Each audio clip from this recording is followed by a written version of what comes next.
এই ম্যাথটা আমরা সলিউশন করব। এটা আছে একটা 3 ফেজ ওয়াই সংযুক্ত 50 কেভি 240 ভোল্ট 60 হার্জ সিন প্লাস অল্টারনেটরের শর্ট সার্কিট ওপেন সার্কিট এবং ডিসি টেস্ট। ঠিক আছে, উপাত্ত নিম্নে। এটা হচ্ছে open circuit voltage line 240, DC টেস্টের মধ্যে ডিসি ভোল্টেজ আছে কত, এত, ডিসি কারেন্ট আছে কত, এত, আর short circuit line current, short circuit line current আছে এত। এখন আমাকে বের করতে হবে সমতুল্য আর্মেচার রোধ। তাহলে আর্মেচার রেজিস্ট্যান্স বের হয় কোন জায়গা থেকে? শর্ট সার্কিট টেস্ট থেকে। ঠিক আছে, শর্ট সার্কিট টেস্ট থেকে। তাহলে আমরা ধাপে ধাপে করে একটা একটা করে ভ্যালু বের করব।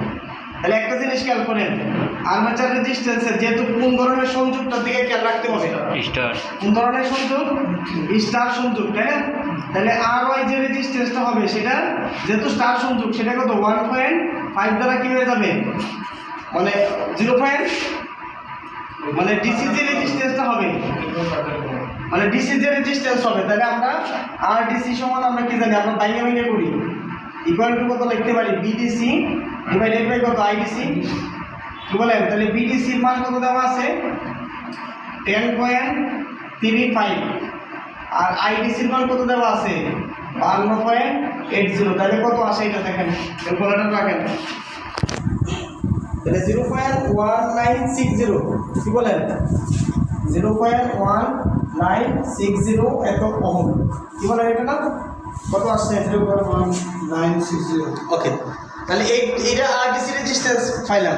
তাহলে আর্মেচার রেজিস্ট্যান্স এটা যেহেতু ওয়াই সংযুক্ত কানেক্টেড, তাহলে এই ডিসি যে রেজিস্ট্যান্সটা আছে 0.5 গুণ, আর যদি এটা ডেল্টা কানেক্টেড থাকতো তাহলে কত গুণ হইতো বলে 1.5। ঠিক আছে, তাহলে আমরা একসাথে লিখে গেলাম এফেক্টিভ রেজিস্ট্যান্স বা আর্মেচার রেজিস্ট্যান্স।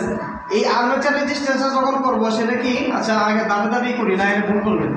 তাহলে আর ওয়াই রেজিস্ট্যান্সটা কত হয় 0.5 গুণ ইন্টু কি আরডিসি, কি বলেন? জি। তাহলে 0. গুণ করে 0.05 ইন্টু কত 0.1960, তাহলে কত আসে এটা 0.098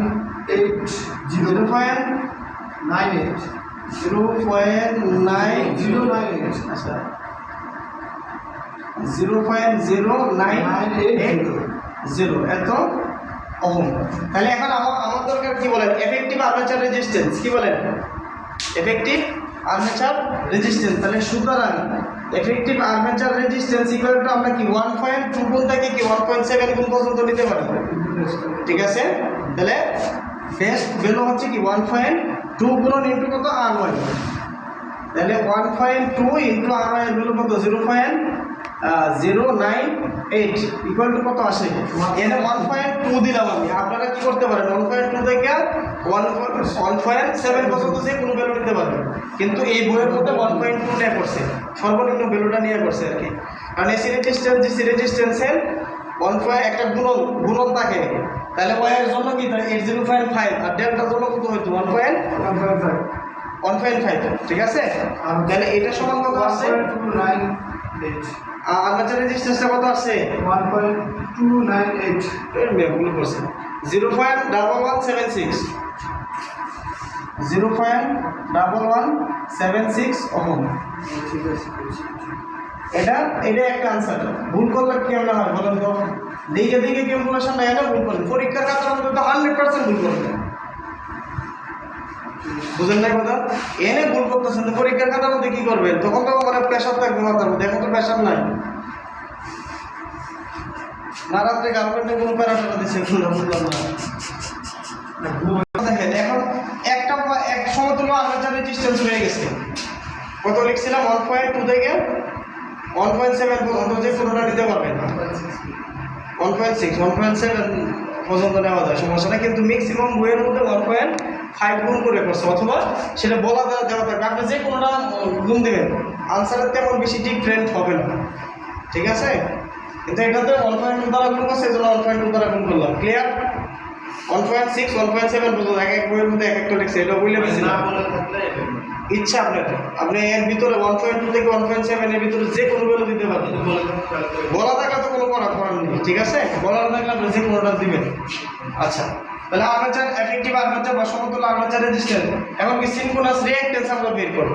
তাহলে সিনক্রোনাস রিঅ্যাকট্যান্স বের করার জন্য আপনাদেরকে একটা ফর্মুলা লিখছিলাম, তাই না? মনে আছে কিনা? সিনক্রোনাস রিঅ্যাকট্যান্স ইকুয়াল টু কত? ZS স্কয়ার মাইনাস কত? RA square. তাহলে এখানে দেখেন ZS এর মানটা দেওয়া নাই আছে, তাহলে ZS টা বের করি। তাহলে ZS ইকুয়াল টু আমরা কি শিখছিলাম? Open circuit voltage per phase. কি বলেন?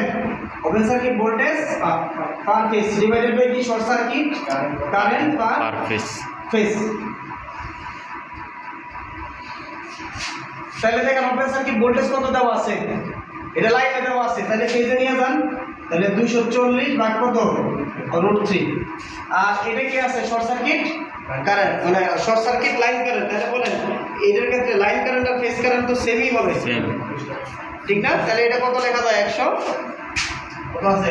115.65। আপনি সংযোগের দিকে খেয়াল না করলে কিন্তু মানে উল্টা পাল্টা করা যাবে না, দুইটারে আবার √2 দ্বারা মানে √3 দ্বারা ভাগ করে নেবেন, ঠিক আছে? তাহলে ভ্যালুটা কত আসে? 1.1981। কি বলেন? 1.1981 ওহম, ঠিক আছে? ক্যালকুলেটরে করেন আপনারা, দেখেন কত আসে। বইয়ের মধ্যে অনেক সময় ভুলও থাকতে পারে। 1.1981 এত ওহম। এখন এই ভ্যালুটা এনে বসায় দেন, তাহলে √1.1981 স্কয়ার মাইনাস আর্মেচার রেজিস্ট্যান্স পাওয়া গেছে কত? 0.1176 স্কয়ার। তাহলে সমান কত আসে? সমান কত আসবে? দেখেন তো কত আছে? 1.1923 1.1923 ওহম। এটাই आंसर। কি বলে? ইন্টারেস্টিং না? জি। তাহলে সিনক্রোনাস রিঅ্যাকট্যান্স পাই গেছি আমরা, দুই নাম্বার ভ্যালু হয়ে গেছে সিনক্রোনাস রিঅ্যাকট্যান্স। এখন আমাকে বলছে শর্ট সার্কিট রেশিও নির্ণয় করো। এই শর্ট সার্কিট রেশিও আর শর্ট সার্কিট ক্যাপাসিটি এক জিনিস, আমরা পাওয়ার সিস্টেমে পড়াইছিলাম, মনে আছে কিনা? শর্ট সিসি এসসিসি মানে short circuit capacity, short circuit capacity. আর এটার মধ্যে কি শর্ট সার্কিট রেশিও বলতে পারে, শর্ট সার্কিট ক্যাপাসিটি। তাহলে এই শর্ট সার্কিট রেশিও মানে এসসিসি সমান কি লিখছিলাম মনে আছে? 1/x পার ইউনিট, ঠিক আছে? আর এটাকে যদি এমভিএ তে নিতে চাই বেস দ্বারা গুণ করে দিলে হয়ে যেত। কি বলেন? ঠিক না? আর এটার ক্ষেত্রে কি শর্ট সার্কিট রেশিও এসসিআর, তার মানে এটা সমান কি জিনিস? x per unit. কথা কি বুঝতে পারছেন না? পারেন নাই? তাহলে এখন এটার ক্ষেত্রে আমাদের যে জিনিসটা বের করতে হবে, শতকরা রিঅ্যাকট্যান্সটা আমাকে মানে পার ইউনিট রিঅ্যাকট্যান্সটাকে বের করতে হবে। তাহলে আমরা সি নাম্বার ক্যালকুলেশন করতেছি। তাহলে সি ইকুয়ালটা আমরা কি এসসিআর সমান কি লিখতে পারি? 1/x per unit. তাহলে এই x পার ইউনিটের ভ্যালু কি আমি জানি? তাহলে এটা আমরা বের করি। তাহলে x পার ইউনিট সমান আমরা কি জানি? অ্যাকচুয়াল ভ্যালু, ঠিক আছে? এটা বা ওহমিক ভ্যালু ইনটু কি বলেন? MVA divided by KV square. MVA divided by কি? KV square. তাহলে অথবা এটাকে আমরা যদি না লিখি তাহলে এটা কি লিখতে পারি? অ্যাকচুয়ালি পাওয়ার মানে S বেস ডিভাইডেড বাই কি? B base square. কারণ MVA কেভি তে নাও থাকতে পারে। আচ্ছা, তাহলে এই x পার ইউনিট এটা সমান কত পাইছি আমরা? দেখেন তো, এই যে 1.1923 ohmic value into S base কত আছে? 50। এই মানে এটা 50, এটা কি 3 ফেজের দিছে, ঠিক না? আমরা কি সিঙ্গেল ফেজে নিতে হবে না? তাই নাকি তো হবে, মানে কি হবে? 50 ভাগ কত? 3 ইনটু কত বলেন? 10 টু দি পাওয়ার 3। হ্যাঁ, ঠিক আছে? মানে 3 ফেজের দেওয়া, আমাদের পার ফেজের নিতে হবে।